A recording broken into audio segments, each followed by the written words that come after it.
Like, people have said, like, oh yeah, you've got like a specific way you do it. Like, I don't know what you're talking about. I just get up there and I go. This one I thought was impossible to do, mainly because I didn't see this hold right here. I tried it like 5 times before and never saw it until I had one of my buddies I was climbing with. I was like, how do you start that? It's like, oh, I do a heel hook on that hold right there. And then he does it, and mine was blown. It's like, when did that hold get there? when did it get there?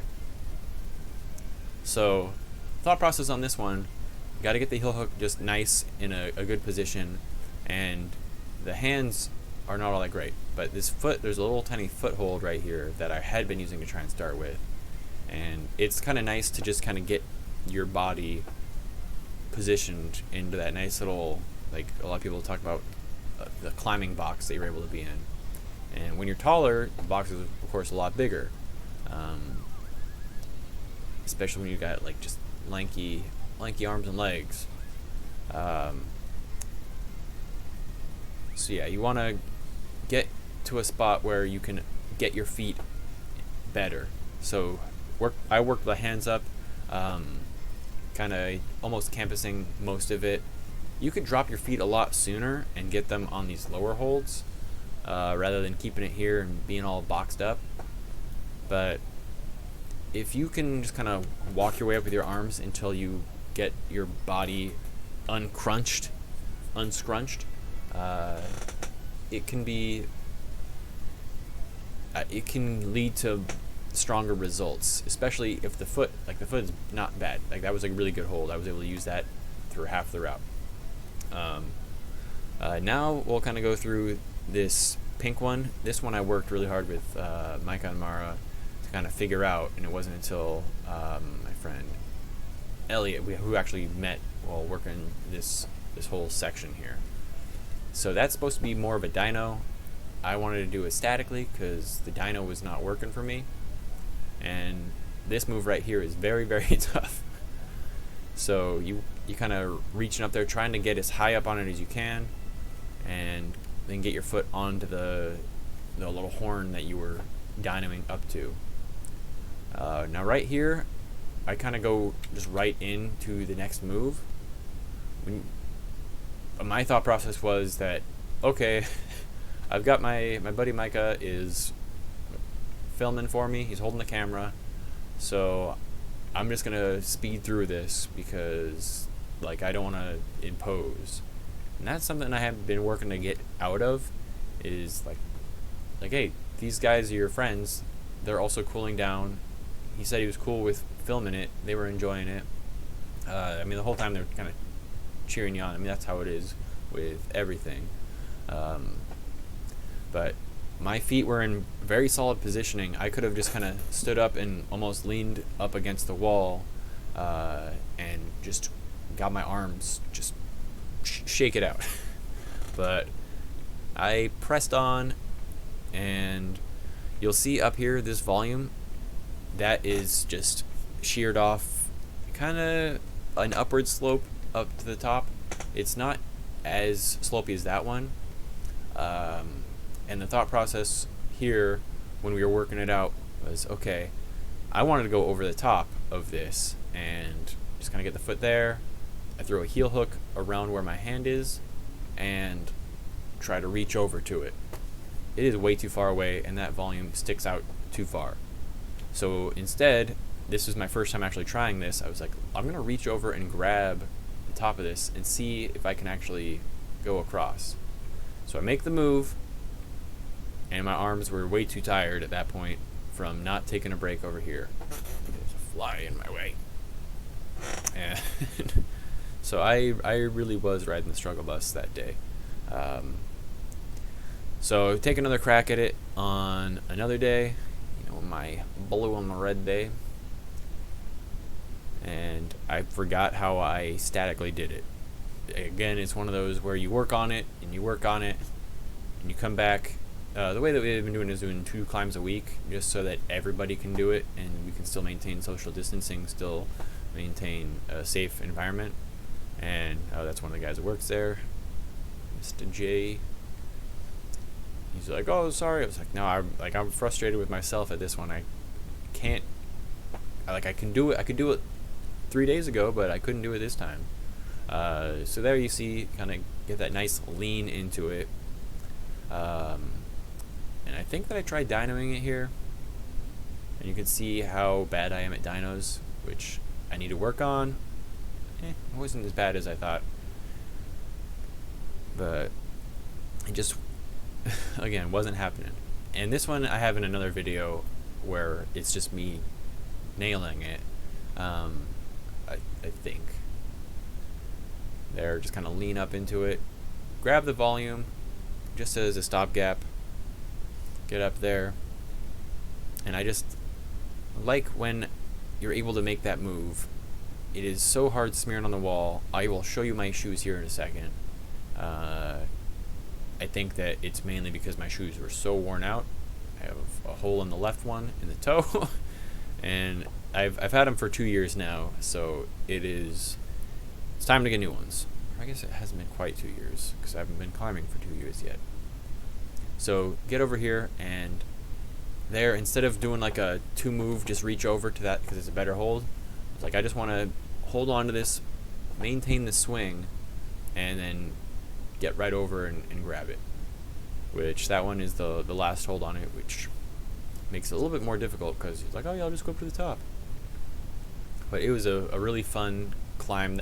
Stuff like that where when you first do it and it seems impossible are my favorite kind of things where circle bus, my old soccer team. So yeah, those are like my favorite, especially when you have some people that are there, you can work through it. Climbing for me is one of my main social outlets. I mean, I have my friends at work. I have, my brothers that I game with regularly, and then I have my other buddies from high school that we still stay in touch, still game from time to time. And but this is the main thing where you get a workout, you get your chat on, you work your body out, work your jaw out from just constant talking. And especially for me when I'm climbing and talking at the same time. And you get, I don't know, it's just a very nice experience to get out there and do it. And they have all sorts of different routes. Like in the cave, here you have these wonky looking holds. This pinch right here is terrible, up to this bomb diggity hold you can just jump up to and get both hands on. Hang on for dear life because your feet are going to be swinging. Then you have, let's see, these purple holds where all the holds are decent, but you have to kind of maneuver yourself in a way where, like, oh yeah, this is tough. Then you have these white holds, which I've not figured out how to get this yet, because I grabbed on the right side of this one, and you can't, it's all elephant tusk feeling like it just slick. You grab on the other side, yeah, it's kind of nice to hold on to. Get the other hand, and then I'm just kind of hanging out. But yeah, so that was all I really want to talk about on that. So yeah, thanks for watching. I hope you enjoyed this new kind of talk through that I was doing. I'll try to do some more where I'm kind of walking and talking in the gym as I'm doing it, on maybe warm-ups or just the different thought processes as I'm climbing. But with that, I'm going to try to get somebody that is willing to film, and we'll kind of go back and forth. If I can get my brother back in the gym, which, fingers crossed, like, hopefully that can happen. We're working on some stuff. Right now he's living an hour-ish away, maybe almost an hour and a half away, and it's not really possible for him to make that commitment to the gym, where then it's like, okay, well, I can go there like twice a week, or not twice a week, twice a month instead of twice a week. So that's one of the things we're working. I'm probably gonna chop this one down into smaller. Oh yeah, I should probably undo, zoom into all that. Loop. Okay, sweet. Yeah. Yeah, so that's it for that one. I don't think I ever hit record on here, so I'm gonna have to actually go into my stream and do this. Oh, thank you. Sorry I missed that. So yeah,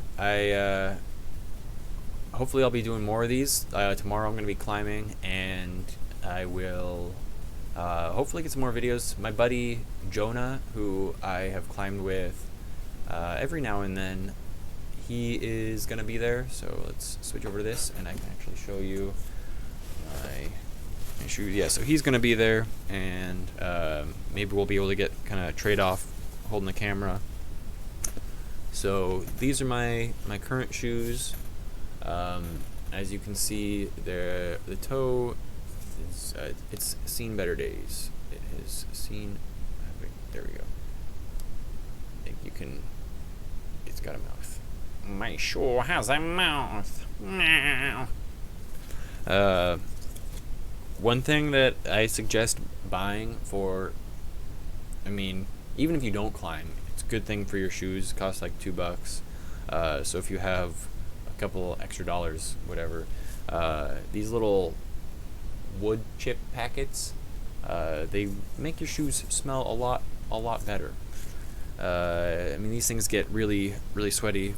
The right foot, you can tell I don't trust it as much as I trust the left foot, apparently, because toe's looking fine. Or maybe I do trust it. I'm right-footed, left-handed, so I think that I mean, it's got a little bit of wear right there.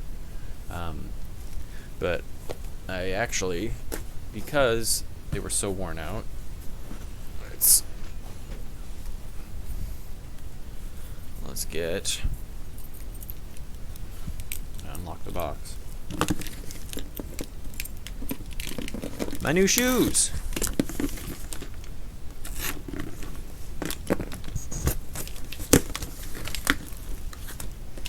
Bloop. Okay. My Evolve.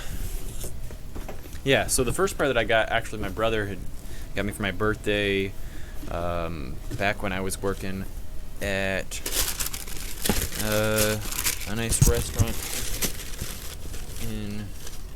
on Fidalgo. So yeah, got new ones. These seem a little bit flatter on the bottom. I don't know if that is because they were like resold.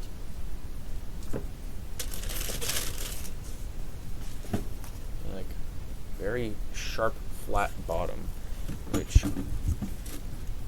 there's a chance I could have worn mine down a little bit. Maybe it's been a while. So yeah, gonna break these in tomorrow, and maybe that'll give me a little bit of confidence with some of the routes that I haven't been getting. But yeah, it was kind of fun just chatting about climbing.